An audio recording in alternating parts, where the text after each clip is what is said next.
Welcome back to another episode of NFT Catcher Podcast. We'd like to remind everybody that nothing on the show is meant as financial advice, and to please do your own research. Thank you, and enjoy the show. Now the subject is NFTs. They're known as non-fungible tokens, or NFTs. NFTs are exploding in popularity. This is a technology that will forever change the way people interact. So it is happening whether you understand it and like it or not. This phenomenon is moving. The digital. You have now joined Jenny from the blockchain and Michael Keene on the NFT Catcher Podcast. What's up, everyone, and welcome back to another episode of the NFT Catcher Podcast with me, Jenny from the blockchain, and my co-host, Michael Keene. Today's special interview, we have Avery Akkineni, the president of Vayner3. Avery, welcome to the show. Thank you so much for having me, Jenny and Mike. It's amazing to be here and big fan of what you guys do. So excited for the next little bit. Yes. Yeah. And we're super excited to have you on. We've been talking about having you on for forever. And finally, I'm like, I just need to reach out. And I'm like, I don't know why I haven't reached out to you yet. But yeah, super pumped to have you on the show. I have seen you at several events speaking. You're always speaking. And I mean, VCon, I don't even know. There's a bunch of them. I remember always seeing you.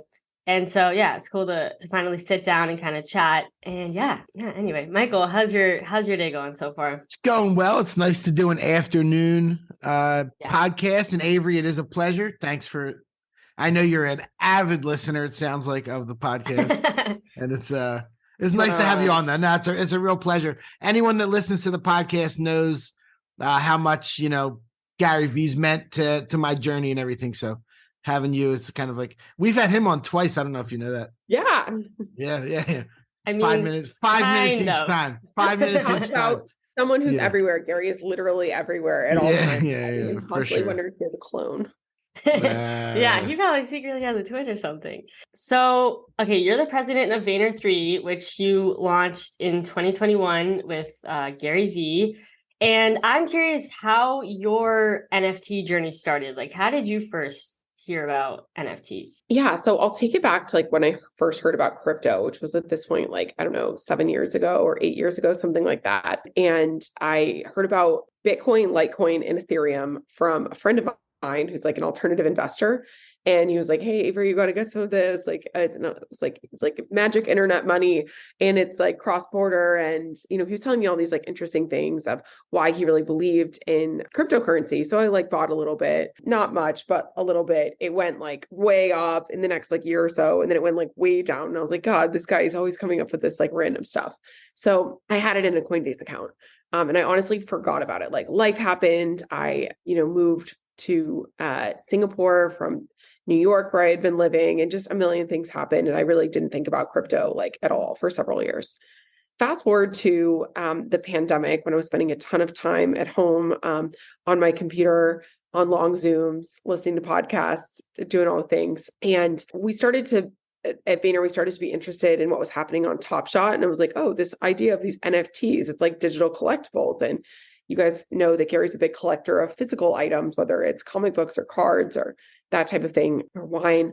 So we're like, okay, digital collectibles that you can trade, and they're a liquid market. You don't have to wait for a card show. You can just trade them anytime. It's kind of cool. Then we're like, oh, this makes a lot of sense because people are spending so much time online during the pandemic, but also this whole Gen Alpha spending all their time on Roblox. It just became very obvious to me that for so many people, their digital realities is reality. It's not even more important. It's just that is reality. And, started clicking around in Discord and trying to understand what was happening just from a cultural standpoint, and bought a couple little things.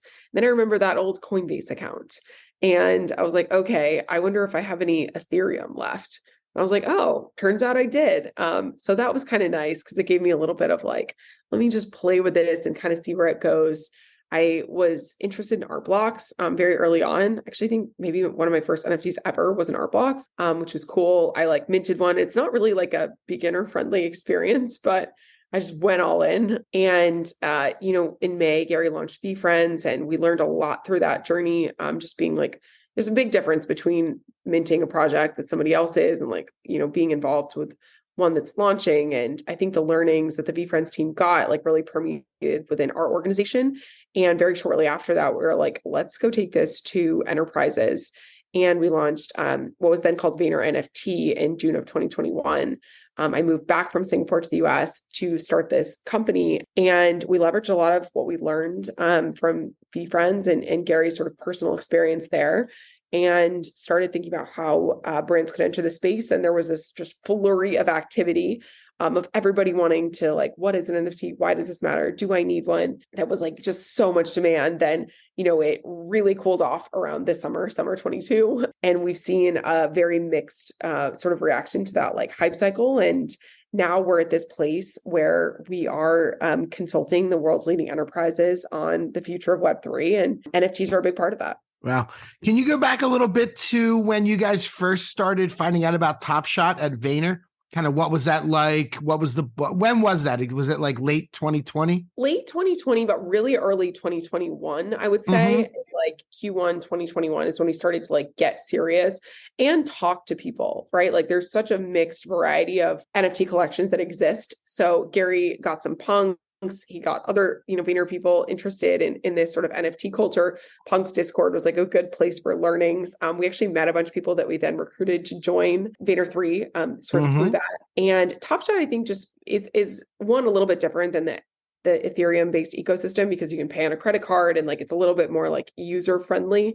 So that type of thing, it just like inherently like made a lot of sense. And there at the time, Top Shot was like the hotness, and like, you're ripping up these digital packs, and there were still like these elements of scarcity. I was like, okay, cool. I'm not personally like a card collector myself, but I understand like the psychology of it. I thought it was kind of cool. So playing around with that and then seeing how different the Ethereum ecosystem was interesting, because I think I gravitated more towards this idea that like the future of identity is ownership. The future of your digital life is ownership, and being able to own digital assets on a public blockchain really matters. I think, the digital collectible piece, like that unlocked with what Dapper had done with Top Shot, this idea of being able to move this across different places in a wallet that you're custodying.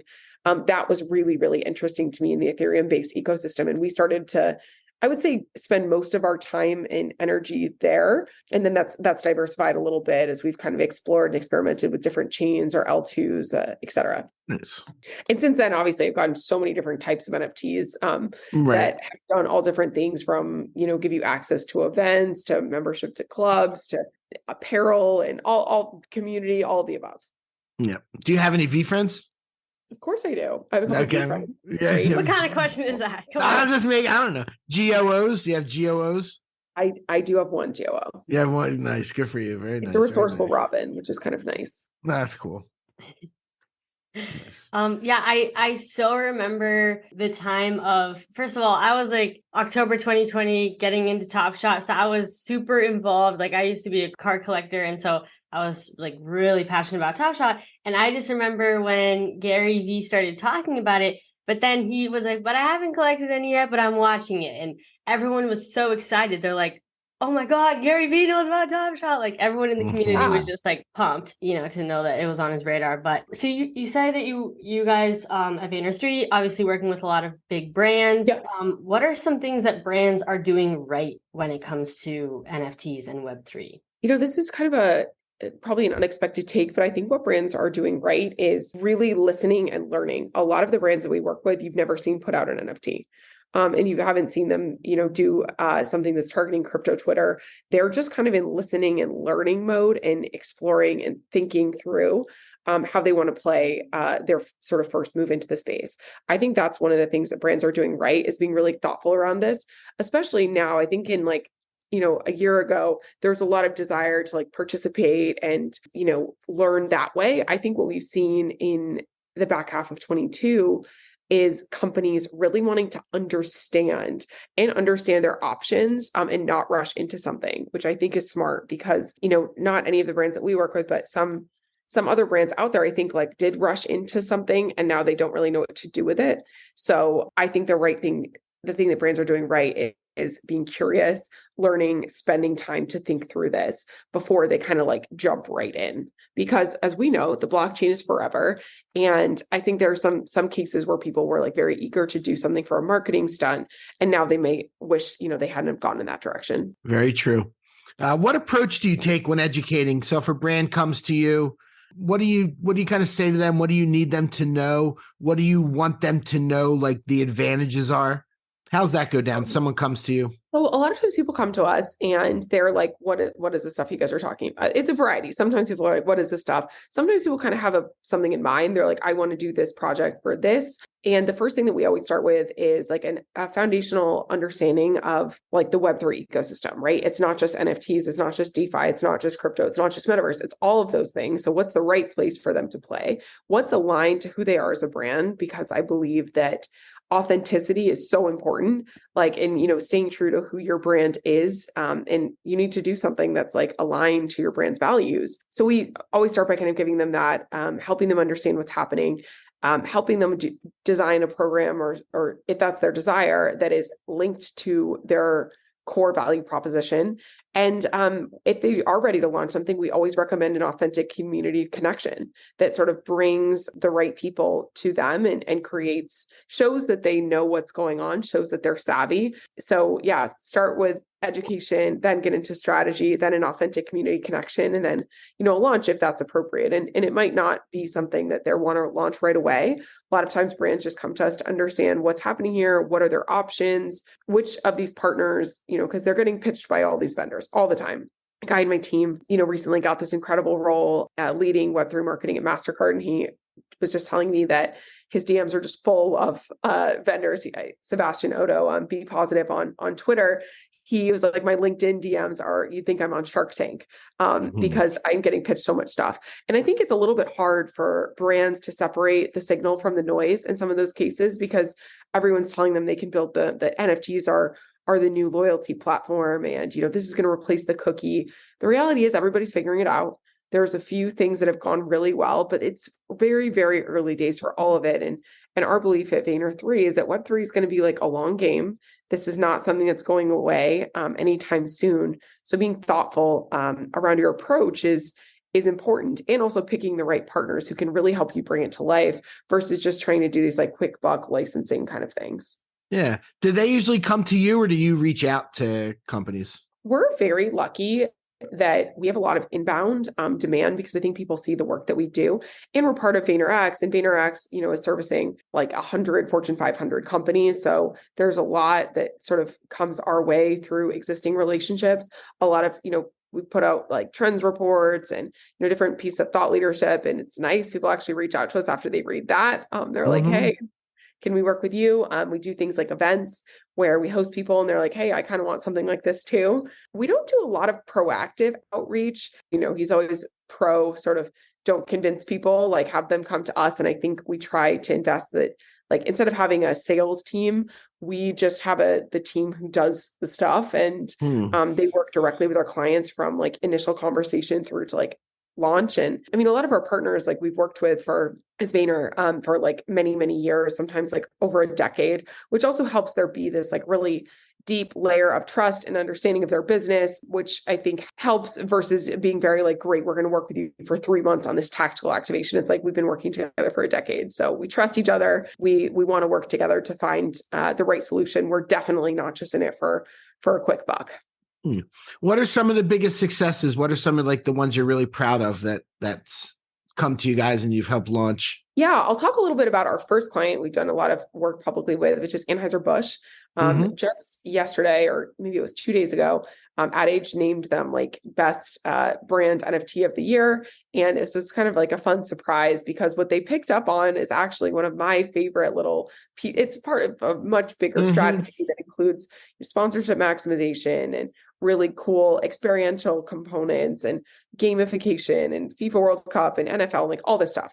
But the one thing that they picked up on was actually the fact that Bud Light has a noun and their holders vote on the nouns DAO propositions, which is just a really nice thing for an media publisher like Ad Age to notice. So that's what our favorite.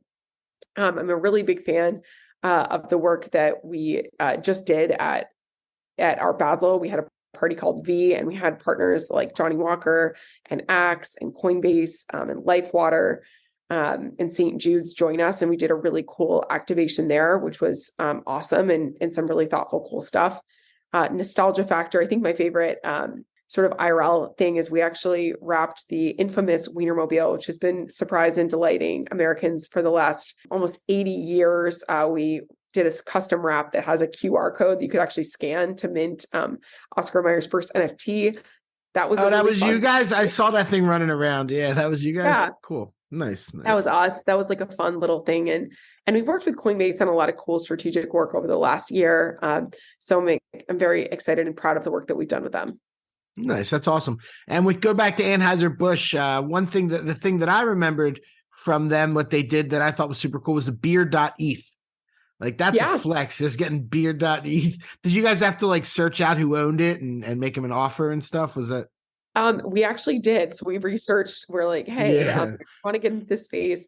We were looking at like Budweiser.eth and like stuff like that were like brands. Right. And you know how some ENS holders are, like they're just going to try to extort brands for it. And that's what they do. That's why they buy it. Yeah, exactly. Exactly. And we were like, we're not going to do that. But like you could get beer.eth, which like we used like a fresh wallet. They had no idea who they were selling it to. And this, random person who got it was probably like, oh, amazing. I just got. Yeah. Do you know what it was? Well, I could look it up probably, but it's I don't know if you remember. Exactly. I think it was 30 ETH. Okay. Don't quote me on that, but I think that's right. Sure. So that was a really cool thing. And they've, really leaned into being able to accept crypto and get set up as a big Fortune 500 company. Like that's not very easy to do. And I appreciate like their commitment to really being an authentic part of the space, whether it's the beer.eth, the noun, what we've done with FIFA World Cup. We worked with a really awesome sort of developer partner, Mr. OX from Quantum Tech. Like they did some really cool stuff that updates the NFT in real time based on the like live score of the World Cup. Just some pretty special stuff. So it's been fun to be on the journey with them and looking forward to next year as well. That's awesome. Yeah, I remember when they changed to beer.eth on Twitter. That was a big deal. Back whenever they did it, like, that was a big deal. Yeah, I think Jenny's ready to ask something. There we go. Yeah, I was wondering, what does Web3 mean for intellectual property owners? I think Web3 it depends on which intellectual property owner. If you are a net new like NFT company, this is your lifeblood. Like if you look at VeeFriends, like VeeFriends launched through the power of Web3. If you're a traditional company, you're a Walt Disney or you're Star Wars or whatever it is, you may have existed since way before the web. And this is just a next era of technology that you need to be a part of. It's like innovate or die, I think is the way that a lot of these things need to happen. So, and we spend a lot of our time, I just mentioned like Oscar Mayer, the Wienermobile has been happening for decades, almost a century. They were around way before there was an internet, right? And the whole name of the game for brands and IP owners is relevancy. They need to adapt and they need to be relevant in Web 1, 2, 3, 4, 5, 6, and every sort of next iteration of how people spend time. So I think for most of the IP owners that we work with, it's just you have to be relevant and you need to understand what's happening and make sure you can represent your brand in the best way moving forward. So people always ask me like, oh, you work with all these Web 2 companies. I'm like, not really. Honestly, most of our companies like started well before the internet existed and they've seen many iterations of technology and they've navigated through those successfully, which is why they sell a brand centuries later. Yeah, right. They're like pre-Web 1 companies. They're no web. Exactly. Okay. Web 0.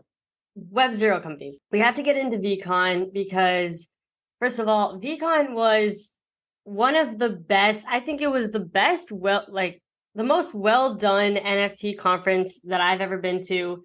Super organized. Love that everything was in one centralized location and everyone could just easily connect. Whereas, NFT NYC, for example, it's all spread out. Everyone's going to all these different parties, depending on if you're a holder. But VCon was super cool, very special. Thousands of people there. How did the first VCon go from your guys's end of things, from your experience? Because as someone who attended, like it was amazing. And I'm just kind of curious what you guys kind of thought of the whole thing. So one, I thought VCon was amazing. And Gary had a very clear vision from the beginning, since before VeeFriends launched, that VCon was going to be the like main entree for holders. That's kind of how the price of VeeFriends was calculated, was understanding how much it costs to pull off a conference like that. And if you've been at one of those conferences, it's, there's real costs. There's like renting a stadium and food and beverage and security and all the things. So I was blown away to see it all come together. Andy Kranick, who's the president of VFriends, did an incredible job really leading that along with a small team. Key learnings were we needed somebody who has done events before for a living. So we actually hired a VFriends events team who's going to be helping bring it all to life this next year. But, the second key learning was just the power of community. It was really nice to see people who are VFriends holders getting to connect in person, people who, might be like friends on Discord or now staying at Airbnbs together. That power of community was really important and interesting. And third, just the diversity of the speaker roster, people from all different walks of life, was really cool. And I think it was appreciated by VFriends holders to have people from the Web3 world, sports world, music world, entertainment, fashion, all these people, with very diverse backgrounds kind of coming together. So I thought it was a huge success. I can't wait for Indianapolis this year. The team has got some very cool surprises that they are cooking up. And I think Minnesota was a really, amazing place to have it. It was an unexpected choice, but I think one that really played. Yeah, I 100% agree with very diverse panels and speakers. And I think that's super important. And I love that, for example, I noticed there was a lot of female speakers, and that was like super inspiring to see for me, because it's like, often when you go to events, it's like, it is a lot of guys, and, it is what it is, because sometimes there's more guys in the space. But I think VCon did a great job just kind of curating it so that it seems, I just love how you guys curated the speaker list, and major props to you guys for that. Are there any alpha leaks you can give us for the next VCon? I don't know about alpha leaks, other than to say I know a lot of people ask about VCon speaker applications. There is a form. So that exists in the VFriends Discord if anybody's interested in applying to speak. And no official alpha I can share other than it's going to be amazing. And, we've got a couple of speakers locked in already who I think are really awesome. Some new speakers coming in this year that I think will help bring a new dimension to VCon and move it from being like an NFT conference to like a cultural conference, which is really like the ambition long term, is to obviously have it. Web3 is powering it in a community who's very savvy in Web3, but really the best of the best in all different industries. It's going to be at 2 locations now. Did I read that right? At the football stadium and at an amphitheater? You did read that right. Yes. Right. So more details coming out on that on vcon.co. There's a really cool sizzle reel on the sort of main page. And I'm excited for what the VFriends team will cook up, especially the 2 new events leads who are both epic. Nice. Yeah, I guess, the amphitheater, it would make sense if there's like concert there at the end or whatever. I don't know. We'll see. Yeah, remember the last one there is... Will you guys be joining us? Yeah, we were at the last one. And, Jenny was a moderator for, I think, 4 panels, one on the main stage. Yeah, she crushed it. Yeah, she was amazing. I was pumped for that. I remember your panel, Avery, on the main stage when, or I'm sure you were on several, but one that I sat down and watched was your interview with Beeple. And Beeple is so short with answers that I remember kind of seeing you run out of questions that you had prepared, or at least that's what it seemed to me. But you were just going on like, okay, now I just got to go with it and like continue to ask, and you're doing great. He's like not the easiest one, but so funny, so smart. Like he just keeps the crowd like entertained. I think he like made some ridiculous comment during that conversation too. Of course. Yeah, that's his thing, being ridiculous. Yeah. Okay. And then I have a question about being the president of Vayner3. I'm curious, what is the hardest part about like running the show? So overall, I love my job. I'm very lucky to have a job that's like very fun, and I get to work with such smart people, and we get to do such cool things. We have great clients. I think what's different about leading Vayner3 versus other roles I've had in the past is just how polarizing this industry can be, and way more so than there's like a lot more pressure than other industries. Like if you're just running an ad campaign, like we know how to do that. We're great at that. We've done that a million times as Vayner. when something in Web3, there's no blueprint. Nobody's ever done it before. It's hard. There's a lot of pressure, like, from clients there. Everybody feels like anxious because everything's a first. So I think the most challenging thing is just how polarizing it can be. And that can lead to some, everybody feeling like, oh my God, this has to happen now. So we do try to create this like culture of, we try a lot of things. Some of them work great, some don't. Not being afraid to fail and not being afraid to try new things, because that's the only way we're going to grow. But it is a challenge just having a lot of like, ever-changing forces in the macro situation with like, okay, NFTs are hot, NFTs are not, we want this, now we want this other thing. We want to take crypto, now we can't, now we're FTX collapse. There's just, I think 2022 has been a very volatile year. And that means I'm very excited to be, actually, this is one of my last meetings before I break for the holiday. So I'm very excited to have a nice little break, for my team to have a nice break, because it's been a roller coaster in 2022. But one thing I'm very confident in is Vayner has navigated a lot of choppy waters. We're going to come out on the other side of this, stronger than ever, but probably more as more seasoned sailors. Yeah, for sure. Yeah.